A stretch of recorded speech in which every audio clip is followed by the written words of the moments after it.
The Resource Center has many new books. Because you can't come in and see them in person, let me tell you about just a few. One of my favorites is the book Sensing the Seasons, Learning Centers for the Church Year by Phyllis Voss Wiesman and Ann L. Lichty. What I love about this book is that the authors recognize that the more of our senses we use when learning, the more likely we are to remember. The book is a collection of 40 activities for people of all ages to explore and experience periods of our liturgical church year. There is an activity for each of the 5 senses for each liturgical period. As an example, we are given a Lent activity focusing on our sense of smell by making a scented soap ball. Pastoral leaders and other educators can let people each make their own ball, or one group might make them as gifts for the rest of the congregation or another part of the community.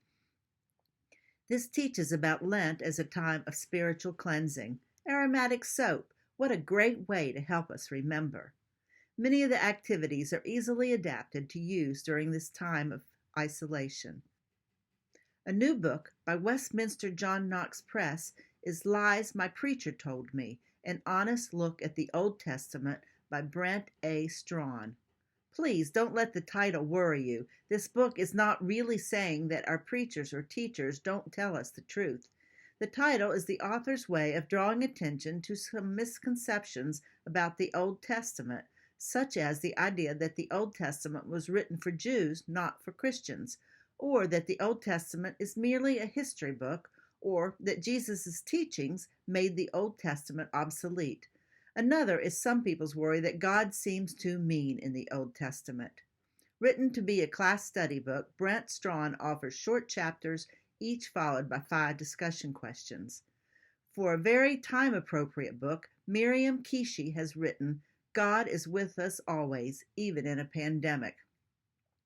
Written as a children's book, you do not need to be a child to relate to this book.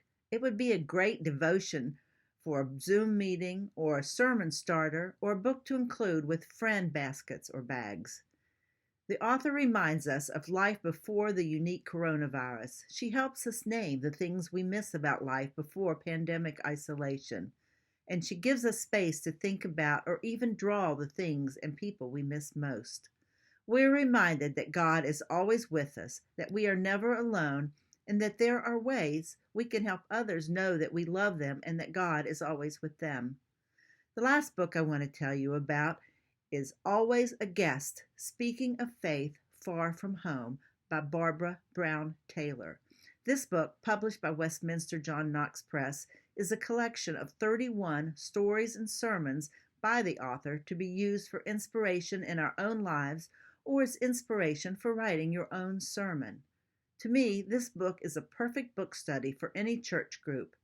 As a book study, it could be used by Sunday school class or any other group in your congregation or any online community.